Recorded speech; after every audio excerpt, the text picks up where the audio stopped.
দিনটা 27 সেপ্টেম্বর 2025। আজকে আমরা এসেছি উড়িষ্যার চিল্কাতে।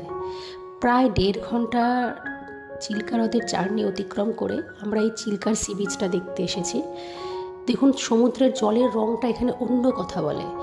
এত সুন্দর সমুদ্রের জলের রং ঠিক এমন একটা জায়গায় যেখানে কোনো আশেপাশে কোনো ঘরবাড়ি নেই, কোনো হোটেল নেই, এত নির্জন একটা জায়গা, অথচ এত সুন্দর সমুদ্রের রূপ, এত সুন্দর ব্লুইশ জলের কালার, এত ক্রিস্টাল ক্লিয়ার কালার আমি আগে কখনো দেখিনি।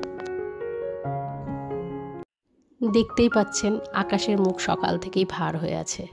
উড়িষ্যাতে নিম্নচাপ তৈরি হয়েছে, আমাদেরও তাই এখান থেকে তাড়াতাড়ি বেরিয়ে যেতে হবে, বেশিক্ষণ বসারও সময় নেই। কিন্তু জায়গাটা ছেড়ে যেতে বিশ্বাস করুন একেবারেই মন চাইছে না। এরকম একটা নির্জন জায়গায় বসে এরকম একটা সমুদ্রের দৃশ্য আর তার আওয়াজ শুনতে কে না চায় বলুন।